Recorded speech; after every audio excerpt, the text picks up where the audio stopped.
Hello, and thanks again for joining us here on OK Movie Stream. And today we've got a really special guest. She's very unique. Everybody on the set loves her when she shows up. Stephanie Alecia Rose. Thanks for coming and hanging out with us. Hello. Thank you for having me. I'm going to say this when we first met and you came and you did, because I like to do in-person auditions, Yes. you seem kind of shy and quiet.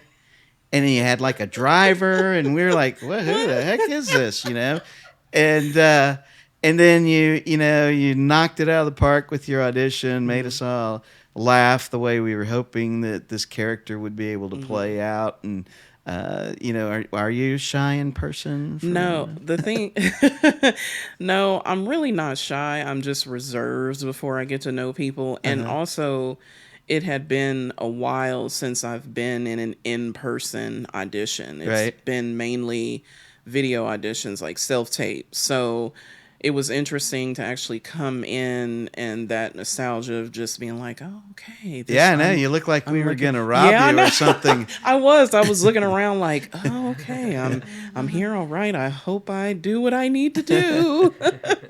Yeah, but then you all see once you get to know me, Yeah. I'm that crazy woman. Yeah. And we've talked about that with some of the other artists, as far as doing the in-person auditions versus the tape ones. Yeah. Which do you prefer? Do you have a preference? I like both, but I actually do. I know it's the unpopular opinion, but I actually do prefer self-tape because it allows me to breathe. There's not a lot of anxiety involved. I can take the time that I need to just be more comfortable. In person, you only have the practice before, and then once you get in, the audition starts as soon as you come through that door. So, yeah. And I think that to me, what we try to do a little bit differently, because I went through early in my career a lot of those in-person auditions where you walk in and there's a casting agent, the Yeah. director, maybe the producer, and you've got your script and there's somebody else that's reading for them, and then they say, okay, here you go, and you do it, and they go, all right, that was great, thank you so much for coming, and it's like, was it great? I don't know. What did I do? Did I get it? You want me to just sign something now? Yes. And I really didn't ever like that. I liked, because I was like, if I didn't do it right the way you wanted it, Yeah. let me know what you want, and I'll try to get there, and maybe I can get there better than the guy that walks in and does it right away. And so I like to visit with people and give them the opportunity to really win the deal, and then the other thing is, because we are working on tight budgets and time constraints, that and I like doing this, so I want to make sure that I like the person we're going to work with. Amen to that. So I do appreciate that. The audition process with you got smoother because I realized, oh, okay, he really knows what he wants. He's asking the questions. Okay, this is great, cool. Just breathe, and we'll get through this.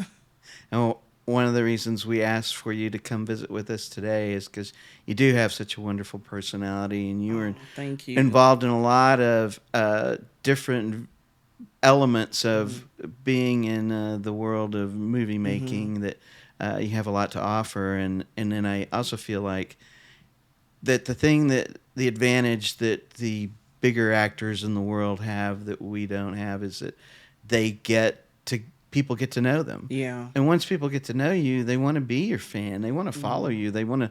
That's why we have people in social media that are semi-famous now, because they get to know them and feel like they're part of their lives. And where did Stephanie grow up? Stephanie grew up in Tulsa, Oklahoma, North Side, Tulsa, Oklahoma. And I'm the only girl out of 4 children. I'm the oldest. I have 3 other brothers. And Were you a smacking around sister, or loving? no, no, I mean, I had one incident where my brother was irritating the living daylights out of me, but I'm the mediator. Like, I'm the peacemaker in the family. So the fam comes to me most times when it's like we gotta level things out. So that's what I become. And when you're the oldest, everything is dumped on you most times anyway. You take on the brunt of a lot of the responsibility. We got to meet your parents once too, so we got an idea of Yeah, where I call them my your second parents. Yeah. your calmness comes from. And Yes, yes. Even as a kid, I always loved being around older people uh because when I'm around my age group, as a kid, I was like, you guys aren't really doing anything for me. You're not stimulating my brain. So, I always gravitated toward older people because I always wanted to gain more knowledge, be wiser, those things of that nature. So, I'm grateful to have them as second parents in my life. no, go ahead. Oh, and I was going to say, I say second parents because they're my church family. Ah, okay. Yeah. Now, you said you went north side Tulsa. Which school did you go to? I went to Hawthorne Elementary, and then I went to Carver, go Wildcats. And then I went to Booker T, yay Hornets for my ninth grade year. And then my mom snatched me up, because she was like, nope, them grades, we got to do better. Uh-huh. So I went to Central Braves, and that's where I found my love for theater once again. Libby went to Central. Yeah, Ooh, I Braves. graduated Hey, She yes. played in the band. She was Oh, percussion in the wow. band, Okay, okay. and snare drummer. she did. Was part of their audio production Oh, program. wow. Wow, wow. Yes. That's where I fell back in love again with theater. Uh-huh. I had a teacher there, Miss Ardell Wilson. Yeah, we thought she was crazy at the time, but she had her methods. And even to this day, I do credit her for um, just the work ethic that I do have. What did Most she of do that. that was crazy? That made you think she was Well, I crazy? mean, she was a theater teacher, I don't think I need to say anything more than that. But she was one of the few teachers that really took me aside and said, Stephanie, you know why I'm so hard on you? Because I couldn't understand. I couldn't understand why there were a few of us in her class that she would really just like rib into. And she told me, because you're talented, you actually have what it takes to make it. And I want you to understand that you have to work at this. And it really like flipped a switch in me because other than my parents, there really wasn't another adult that was like, I believe in you, Stephanie. So for my teacher to say that to me, that really flipped the switch, and I said, okay, well, okay, let's do this. My high school counselor got me into drama because when Ah, I went to school, if you were an athlete, you didn't really do yeah. those things, and so my senior year, I had all the credits I needed to graduate. Hmm. And the last semester, he said, "Well, you really need to take another class." And I said, "No, why don't I just go home?" And then I always came back for baseball later that Hmm. day, and he said, "No, why don't I think drama would be good for you. You should Oh. take drama." And I said, "No, because you know why you don't want me to take drama? Because you know what's going to happen.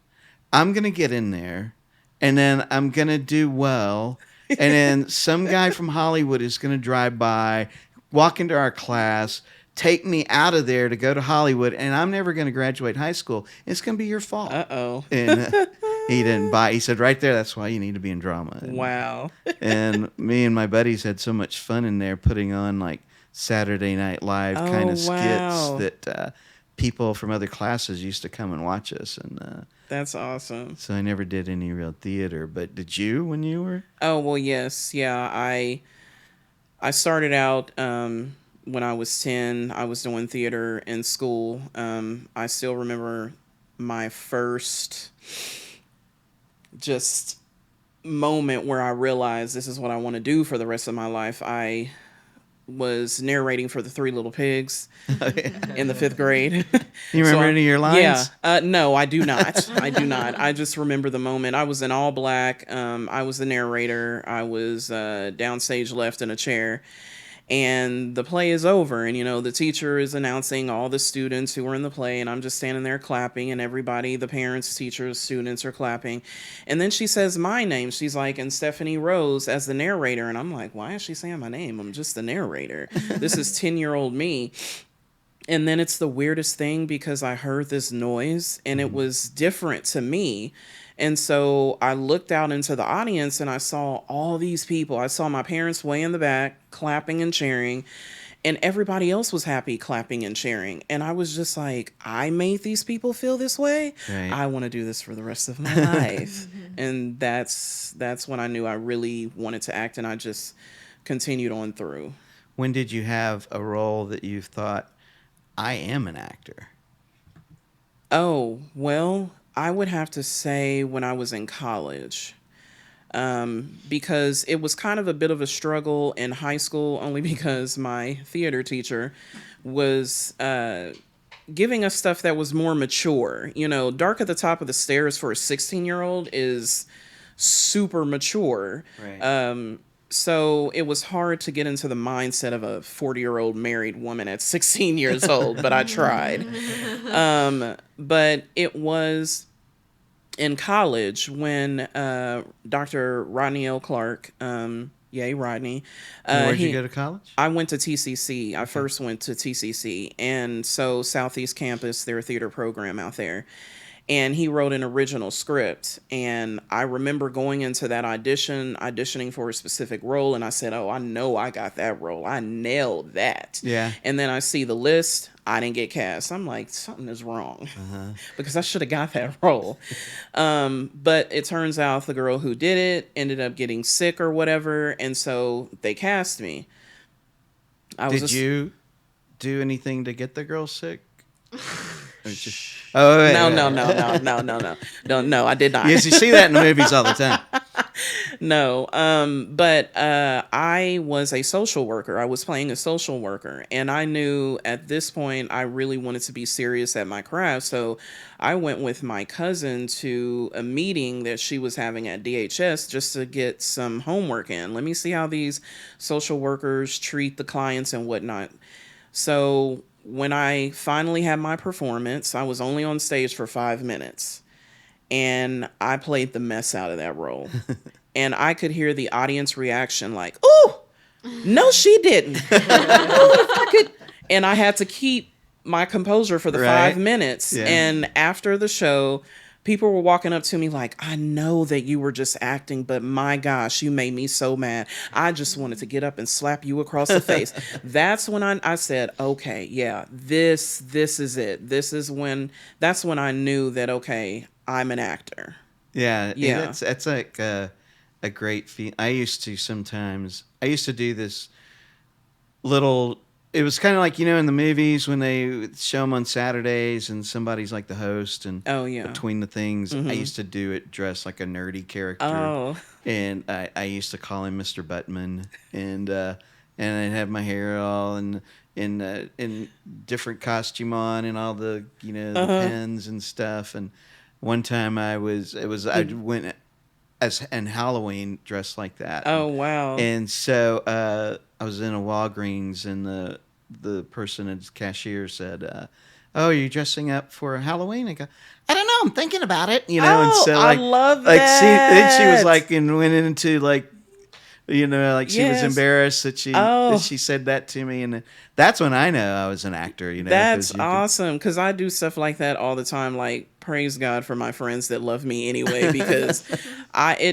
I will go through the drive-through with a Jamaican accent, British accent, doesn't matter. Like, it's on the go all the time. I love that. Yeah. Yeah, that's awesome. That's awesome. So, where did you go? Did you continue past TT? Yeah, I mean, I went to TU for about a year, and that TU, the theater program there, I had an incident that really also humbled me. At this point, with acting and theater, I was like, okay, I'm good at what I do. I work hard and everything, so I know I'm going to go into this audition, and I'm going to nail it. And so I went into the audition. I nailed it. I was like, oh, I got this. And then the director threw me a curveball. She said, I want you to climb up this ladder that's on the side of the platform, and I want you to hoist yourself up on it. I'm not athletic at all. Yeah. And so I looked at that ladder, and in my brain, I was like, I am not about to be a wuss right now. girl, you know you can't hoist yourself up there, but I can't deny what she's asking me. Right. Okay, let me just climb up this ladder. So I'm climbing this ladder and I'm like, Stephanie, what are you doing? What are you doing? You know you can't do this. And as I get higher and higher, plus I hate heights. I hate Me too. heights. I'm the same So way. I get higher and higher and I'm looking down and everything. And this ledge, this is probably like 20 feet up. Mm-hmm. So once I get to the top of the ladder, there's a huge gap. There's probably like maybe 5 feet between, not 5 feet, about 3 feet between the top of the ladder and the ledge. So I literally have to hoist myself up on the ledge. Oh no. I was like, Stephanie, it's just go big or go home. We're just going to see if you can make it. I struggled. The director said, okay, next. Oh my gosh. Wow. While you're It up was the there? most, yes. While I was up on the ledge, she could tell she rolled her eyes, she shook her head. Okay, next. I mean, I climbed down that ladder. That was the most humiliating walk home. I Oh. would have fallen just so I could have sued this, the school. Yeah, because I didn't have anything to protect me going up there, but the character had to be able to be athletic. And that was the most humiliating walk across the campus to my apartment. And I said, okay, well, Stephanie, you can't always assume that you're going to get the role. And just because you're good at what you do doesn't mean that you're going to get the role. Right. And that was a very humbling experience. Sometimes getting roles, I think, is almost like trying to have a relationship. You Yes. you might have a crush on somebody and think you'd be really good to that person, and then you find them fall in love with Yeah. the horrible bad person. You know why? Yes. And if you are truly an artist, as you are, it hurts. Yeah, it does. It It does. strikes hard, and you have to, and you start to. It really makes you question yourself Yes. as a person, performer, all those things, because we have to have those emotions in order to, have that array of ability to perform. Yeah.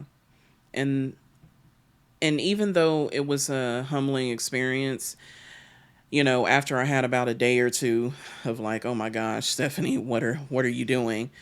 I decided, okay, and this was something that I had decided even earlier on, that I wanted to be well rounded as an actress. I didn't want to just act. I wanted to know how to direct, stage manage, do wardrobe, props, everything. So I was still able to be a part of the show as a wardrobe assistant. So that was still pretty cool. But the whole, all of it was just like, whew, all right. I think it's important, and especially when you're working on films like ours that are small budget, because we all have to pitch in Yeah. and help and work at different things, and that's been great for us too, because even the actors will help, clean Yeah. up or pick up or put up, and on bigger sets that would never. Yes. Yeah, call me. I'm gonna get in my trailer Yeah. or something along those lines, but. Yeah, it's great that you do that, and I sense that when we're working together, because you're not just performing as an actor, you're thinking about everybody else Yeah, involved. and I can't help that because of how I've trained up myself, and it's just also just who I am as a person as well. Um it has been interesting transitioning between, theater, TV, film, because theater is an art that really requires you to know your craft. Like, you have to know your stuff. Hmm. But what I've seen in TV and film is TV and film, you can be a little bit more relaxed and chill, but I don't let that get to me because I'm like, I still want to know my stuff, Right? Yeah. Yeah. It's it is. I mean, I've heard horror stories of people coming and not knowing their Oh, lines, and that. someone always having to feed them their lines. Yes, I had to I've. do that one time in one of our movies, but uh, I think that, and I've heard, I heard like one. two actors who are fairly well known. A friend of mine was a producer on a Mm-hmm. product, and one of them just latched out at being the guy for not being Oh professional, and yeah. it's because he kept messing up his lines, and you think, oh my god, why? Because that kind of sets the tone for the rest of the work that you're going to be doing. It really does. I believe some actors take advantage of how, what's the right word? I don't even want to say easy, but I'll just use that for now. Take advantage of how easy TV and film is, because TV and film splits up the scene. Yeah, You can get a side for a scene and sit there in your trailer or wherever and memorize those lines real quick and just be done with that scene and it's over. Theater, you're in rehearsal for weeks and then you're doing the show for weeks. So you have to have that in your brain, that character right then and there. And so that is a good advantage for those in theater who do cross over into film, but the disadvantage is some theater people don't know how to turn it off. So they get on the camera and it's like, tone it down a little, now you're on camera. So, yeah. yeah. Two things at theater when I first that was my first time that I really thought I was going to be an actor was Mm. because I had a contract. I Ah. signed and I was getting Oh. paid. I signed a contract and Oh. was getting paid to be in a comedy play Hmm. from one of Neil Simon's, Oh, okay. and it was in a theater in Galveston, Hmm. and then the other thing that because you do go out there and you're not just it's like you said it's different from film and television Hmm. because you really have to become that Yes. person Yes. because you're going through the entire moment, Hmm. until the next scene, and you can't break character, blink, do something that the character wouldn't do, Yes. because in film you can say, ah, yeah, I'm sorry, I got it. Can we do Cut. that again? And then somebody else says maybe it's the camera angle was wanted to be different, or we Yes. do it, and then we do it, and part of I don't know about for you, but for me, when we're going through the edit process, to me that's like one of the most powerful places to be because you can take and find and change what people Yes. say and how they did it to a You certain can. extent, and it ends up being the way you hoped it was going to be to begin with. Yeah. The second thing in theater that because I hadn't done a lot of theater in that time from that time. Hmm. I just saw this. I was trying to act more, and I saw this audition, and I went and did this. And was it theater people don't care if you see them without their clothes on, and Oh yeah, I they're never running got around used to back there, that. yeah, Yeah. changing clothes in the middle of scenes, and I was not used to that. I was like, oh, let me hold this for you, this And they're robe. like, ah, yeah. I never got used to that. Even I'm that one that'll be like, "Where's the bathroom? Where's the Right. bathroom?" Or I've learned how to like change a shirt Underneath the shirt. underneath, but yeah, that is the theater world is so open and yeah, there is not a care in the world. Right. Yeah. But you still work in a lot of theater. You do. Yes, I direct a lot of theater. I'm thankful for Broken Arrow Community Playhouse because they've given me an opportunity to direct. So I've done 4 shows for them. They're another family for me, and I really love it over there. Yeah. Because you'll do some projects out in California in theater Yeah. as well. Yes, Not I just have. film and TV, but you've done some Yes. theater. What have you learned from Oh. their process versus what you create at the Broken Arrow Theater? Uh, um. Oh, that's such a loaded question. Okay. Because Let's say it in the nicest way. yes, it is. LA is so different because LA is a film and television city. That's a film TV town. Hmm. There is a lot of theater there. They do have a theater row on Santa Monica Boulevard. It's like between Cahuenga and La Brea, I believe. And there are a lot of people out there that truly do know how to act. Now the director hat is coming on right now. There are people there that do truly know how to act, but then there are those that are they're so ingrained with TV and film, it just doesn't transition well. Mm-hmm. So they try. I hope I don't make anybody mad. I'm No, just no, no. being real. Yeah, no, it's the And same I thing as like still love it though, but you know, there's a difference. you watch a movie sometimes that has big name actors in it, Yeah.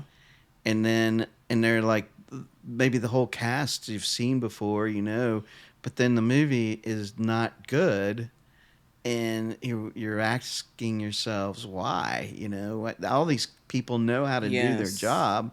Why didn't it all come together Mhm. the way you want to? Is kind of, I don't have an answer to it, Yeah, and I still think that it's sometimes actors still take advantage of the fact that, oh, I've been doing this for a long time, so right. when I got over to Broken Arrow, it was kind of the same way with some of the actors over there. You grow up as a kid in theater performing a particular way, and you get famous within, the circle out here, and people know you, and nobody's ever really just said, well, perhaps you might want to try this. You're always getting praise and praise, which is why for me, it's not that I don't like praise. I appreciate it, but I'm always in the mindset that, okay, I'm going to continue to challenge myself. I don't ever want to get into a place where people are like, oh my gosh, Stephanie, you were so good. And I'm just like, I know. I know. No, it's like I thank you so much, and I receive that feedback, and I continue to want to grow as an actor. But some, especially in theater, they get stagnant. So then when I come along, because I like to challenge people, I like to stir the pot. I want you to Hmm. be better than what everybody else thinks you are. A lot of the actors receive it because they're like, oh my gosh, I really thought I was doing something, but you came along and showed me I got some more work to do. And it's all love. It's all love. And then, you run into the same actors every set who are like, I am the king and the queen. Right. There's nothing you can tell me. Yeah, I haven't. Nobody's ever told me they like my work yet. That's why I keep working harder to make something that's good. Your work is great. It is great. Well, thank you, Yes. Stephanie. It's only because of folks like you that participate on it. But so you've got a lot of your own projects because you're not Yeah. just an actor. You're a Yeah. writer and a Yes. director and producer, and Yeah. you have several short films and Yes. and others that are out there. And Hmm. what was your first one that you and what made you motivated you to make it? Well, I had just done a play for some new acting buddies during the Hollywood Fringe Festival, and I was at the cast party, and the spirit, because I'm a Christian, I'm a spiritual person. I was sitting there having a conversation with somebody, and the spirit really took over and was just like, you need to start producing your own work, because I was also getting at a point in my career where I had stopped chasing the studios. It was too stressful because when you go to Hollywood, I mean when you go to LA, they tell you got to do this, this and this, and you're chasing and you're chasing and you're chasing, and it was just causing me too much anxiety. So I said, you know what, I'm going to let this go, and I'm just going to do what I can do. And that's when things started coming in. Auditions were coming in, I was getting booked, I wasn't stressing myself out. So after this play, and I was moved to start doing my own work, I sat down one day and I literally wrote 7 short films, like within 5 hours. Oh Like wow! I just was going to town and I was just writing and writing. And so that same summer, I came home and I said, well, nothing to it but to do it. So I sent the script out to some people I already know. I held auditions for one of the characters. My second parents used their backyard. It literally looks like a 1995 backyard movie, but Uh-huh. you got to start somewhere. Right? And Yeah. I appreciate it and everybody that was involved. And then I just kept popping them out, just one after the other. And I went to LA and I was producing more short films, and I was coming home producing short films. And I'm just still amazed at just the work ethic and everybody involved because it helped me build. Which one's been your favorite so far? Wow. Don't get mad, y'all. I would have to say I love them all. I really do because they're all my work, but I would have to say my favorite would be my fifth short film, which was Well Done. It was about a woman who knew her husband was cheating on her, but this time she had had enough Mhm. and she took matters into her own hands. Oh. Yes. And that was the first time I actually had an entire crew Mm-hmm. because starting out, it was just me. I was the director, producer, locations manager, wardrobe, makeup, hair. I was everything Yeah. because I wanted to get it done. And even in my first film, I did have a few of my friends who helped me with that. But then after that, it was just me. So with Well Done, I had Whitney Valson, who was my producer. I had Princey Patel, who was my makeup artist. I had Tara and her art assistant Andrew. They were part of my art department. I had another friend, Jess, who was my PA. Like I actually had a crew, and so I started messing with some of the props on the desk. And Tara was like, no, I said Tara earlier, but Tara, Uh-huh. she was like, "What are you doing?" I was like, no, that's what you hired me for. I said, oh, I just have to worry about holding this camera and directing. Oh my gosh. Yeah, that one I really did love and appreciate that. It's as you continue to progress, yeah, you know those moments where you're like, ooh, I'm glad I got people holding the camera and I'm glad I got people doing lighting and Yeah, it gives you time to think yes, about what yeah. you really are there to Mhm. accomplish. Yeah. I know one film you had Kia Yes, in, yes. who's in our WWJR movie. Yes, she, oh my gosh. I first met Kia when I was interning at Booker T. Oh, So wow. she was a student and I Uh-huh. was interning just being an assistant director or teacher over there. So to see her career flourish the way that it has is just absolutely amazing. She was in my first short film Mm-hmm. and then she was in another short film of mine called Brown Sugar. The first one was right here, and then to see that she's in two Lifetime films, Yeah, commercials, wait, all. hey, she was in our movie before she went to Well, LA. So, okay, yeah, yeah. yeah, yeah. So she was in, See, yeah, she and it was was part of great Stevie's production. because Yes. at the last minute we had somebody not be available, and I think it was her brother or brother-in-law Mm-hmm. worked for worked at the same place my daughter-in-law worked, Mm-hmm. and my daughter-in-law was talking about it, and so he said, well, my sister is an actress, her sister-in-law, and so, well, can she come in and audition today? And she did, and she was really wonderful and fun to Yes. visit with, and so she had a small role in When Will Jesus Return? Mm-hmm. She plays actually like a teenager who's helping with the daycare at the church, Mm-hmm.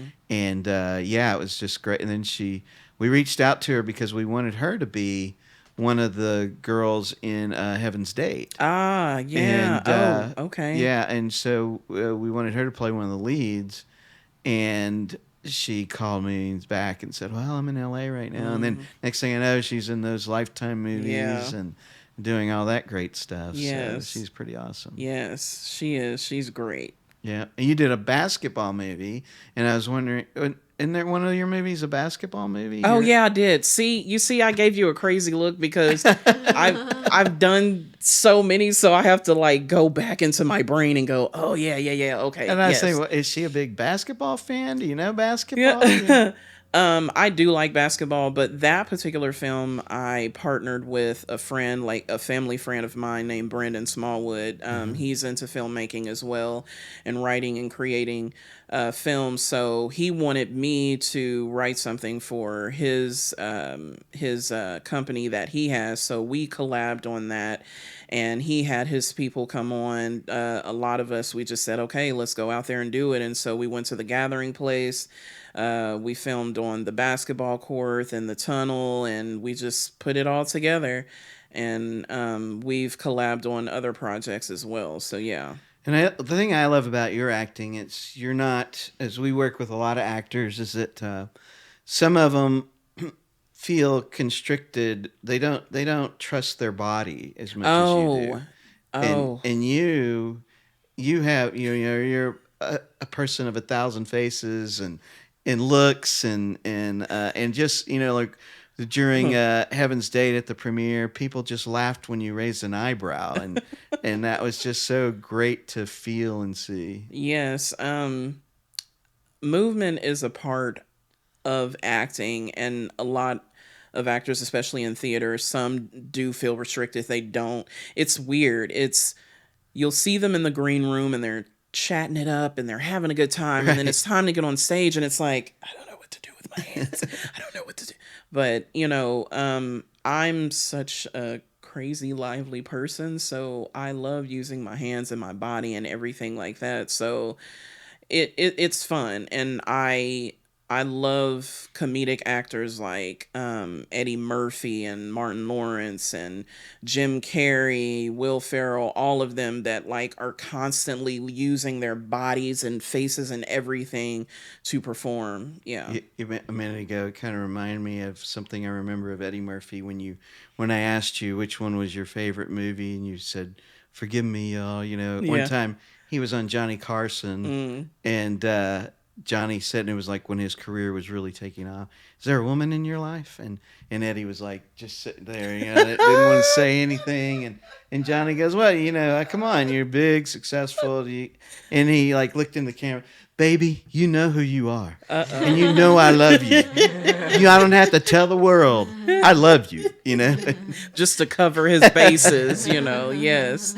Yeah, he is absolutely one of my favorite comedic actors. Yeah. Yeah, he's great. And I honed in on him a lot with the TV show that I got cast for. Oh yeah, Yes. can you talk about that? Is it still kind of like? I can talk a little bit about it. I was debating whether I could give you an exclusive. Oh, well, maybe I don't know. There's probably I don't know. It's up to you. Yeah. I will say that the story behind it is something that you just hear out of a fairy tale. I was in Cali when I auditioned for it. I had 5 roles that I auditioned for, so I said, "Go big or go home again." Right. I had 5 different outfits. I did 5 different auditions.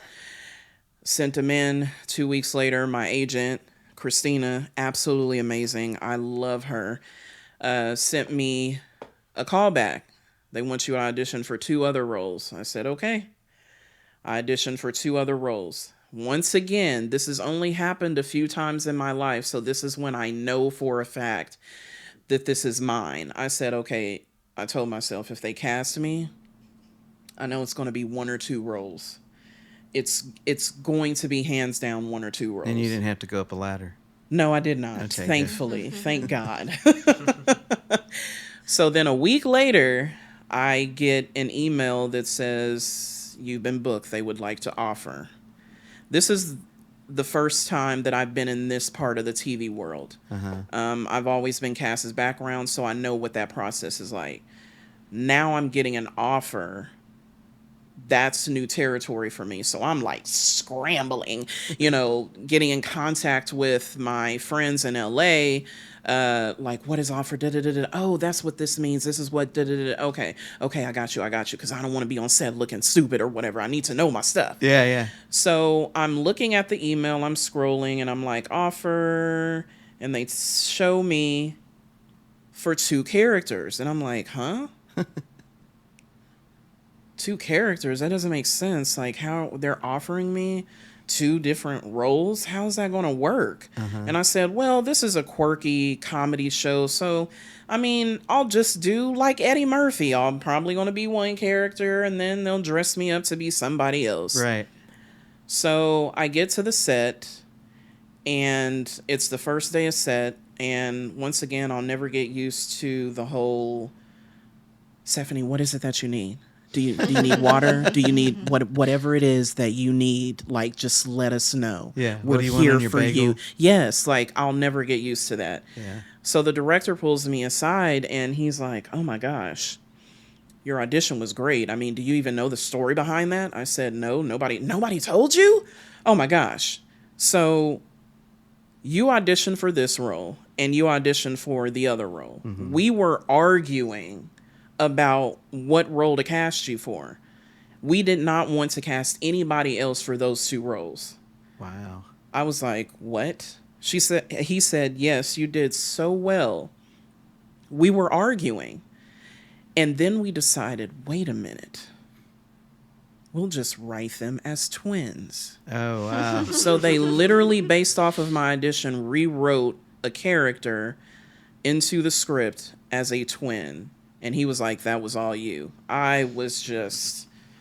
I'm still stunned by it because the last time I heard something like that was for one of the actors who Jordan Peele cast in his Nope film. Uh-huh.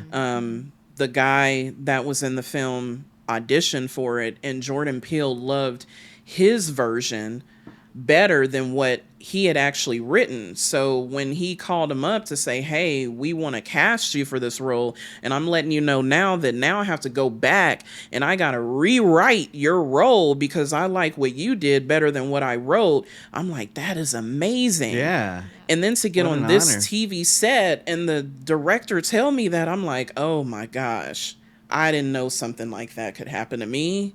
And so it's surreal to me. We're going to cut this part of the Okay. interview out and send it to your college professor that made you get up that ladder. Yeah. Oh, yeah. Talk about Take that. Huh? Yeah, I know. Take know. that. Yeah, that entire experience on that TV set was absolutely amazing. It was amazing. It got affected by the strike. Right. They did have to shut down, but thankfully they got approved for the interim agreement and were able to finish and wrapped up. So hopefully you all will see it by the end of the year or the beginning of next year. Yeah. Did you get nervous signing that contract? Did you? Actually, yeah. I'm like, wow, this is an offer, and now I'm going to let you all know. It ain't big bucks, okay? I'm letting y'all know now. We're still not making big bucks, but it was still nice to get an offer, you know. Yeah, yeah. So that was great. But you're making twice as much. Y'all hear that silence? Y'all hear? You're two people. Yeah, so that was great. That experience was great. Performing as two different characters, the green screen, all of it. I'm looking forward to see how it all turns out. Yeah, I can't Yeah, wait. So yeah. has just the pilot been shot, or how many episodes? Oh, have this is the The entire second season? season. Oh, Yeah, this okay. was season number 2 that they had cast. And so they filmed it, and it was almost like a movie because of locations. So Gotcha. they didn't film it, you know, how most television is filmed, where we're filming this episode for this week, we're moving on to the second. They literally took all 10 episodes and filmed it like a movie. Like, we're So it's getting more all these episodical scenes. Than, Yeah, than broke up into like. Yes, yeah. So Nice. yeah, it was a great experience. It'll be on Crackle. Yeah. And I'll be able to give y'all more info the closer. Yeah, But y'all well, just once got we an know, exclusive. we'll put it up underneath, you know, this and tell everybody Yeah. or add some kind of little Yes. something to it. But And I am truly congratulations. Thank you. I'm truly grateful for you because you gave me my first speaking role in a film. Really? Yes, I was supposed to have a speaking role Uh-huh. in a feature film back in 2015, but that didn't happen because my agent didn't get the notice. Oh. And the notice came in on a Sunday. And when we talk about, once again, this is another story, I'll keep it short, high, and then you go low. Right. I was in the car with my friend. I get the call from my agent. Oh my gosh, congratulations. They loved you. They want to cast you. They want to book you. And I'm like, oh my gosh, this is my first speaking role in a feature film. Hang up the phone. I'm excited with my friend. I'm posting on Facebook. Yeah, I got the role. Da, da, da, da. My agent calls me back and my heart sinks because I'm like, why is he immediately calling me back right now? This doesn't seem like it's good news. I pick up the phone. I'm sorry, Stephanie. It seems that they sent the notice, they sent the booking Sunday, but they know I don't work Sunday. And I'm sitting there like, Oh, they're casting a film. yeah. You work You're every on day. call. Right. You don't take a break. And so he's like, I'm so sorry. So sorry. As high as I went, that's as low as I went within a matter of minutes. Yeah. And it crushed me. And so I immediately contacted, I hope it's okay to say this, so I'm going to say it a different way so y'all can edit. But I immediately contacted the casting director. Mm-hmm. I immediately contacted Chris Freihofer, who was the casting director for this film. Mm-hmm. And I told him, I'm so sorry. It wasn't my fault. My agent, blah, blah, blah, blah, blah. He's like, oh no, you were great. We got to find a way to get you in the film. So when the notice came for they needed 12 jurors, Yeah. oh, I did that myself. I did not go through my agent. Yeah. Yeah. I said, I'm Good- doing that good for you. myself. Yeah. So I was able to meet Dean Cain and a few other folks. So that was another experience. Yeah. Yeah, it's like I know that feeling. Once I did like kind of work with an internship with the guys that created Jimmy Neutron, the cartoon. I And love years Jimmy later, I Neutron. created my own little animated series from things they had taught me, Mm-hmm. and I went to them and went to show them, and I thought, they'd watch it for 5 minutes, and like John Davis, the head of the studio, and he wrote and directed Ant Bully and Oh, wow. a few other Okay. things, Okay. and he watched like the whole thing with me, and he gave me all this great advice. We went on a tour of the studio, and then not a few months later, he calls me, and he said, "Would I be interested in writing?" And I don't remember if I was going to be a producer or director on a new project they were going to launch, and I said, "Well, yeah, and he said, "Go, good, because we'd really," and I said, "Yeah, but here's the thing: is that I had a family of 4, and I can't afford to take just like a salary hit." Yeah. And he said, "What are you making now?" And I told him, he's, "Oh, well, don't worry about it," and so I knew it was going to be something decent. And we stay in touch, and then the financing falls through, and we don't get to make it, and we're like, That part is just always crushing. yeah, and but it was, I think it's an incentive when you get that close. Yes, it is. And 'Cause- it pushes you though, because it makes you think, okay, I got this far, I'm just going to keep going. Yeah. Eventually one day it'll happen. I'll get the funds, or I'll get the right person, or I'll get what it is that I need, but I just got to keep going. It'll all come together. Yes. Quitting And- is not an option. Well, your first speaking roles, I guess, would have been on Heaven's Day. Yes. And you were so great in that. Thank we you. I all- appreciate it. That was a fun experience too. I love being on great sets, and everybody was great. Thanks. Yes. We have a lot of fun. We try to make it as much fun as possible, and I think I think you stole the show at the premiere. Everybody laughed at everything you did, so it's easy to see why other people are noticing your abilities and your talents and putting you in the places that is going to only continue to make your star shine. And Thank you. we're so grateful for having you. But I'll give you everybody gets our little Oh. T-shirt for OK Thank Movie Stream. you. And we'll be excited to Yay. announce when your show comes on. And thank Okay. you so much for Thank hanging out with you. us and letting us get to know you a little bit better. And, Yes. and Thank you for having me. So be looking for her. Stephanie Alecia Rose is going to be on lots of different streaming, TV, Crackle, everything. So thanks. Bye-bye, guys.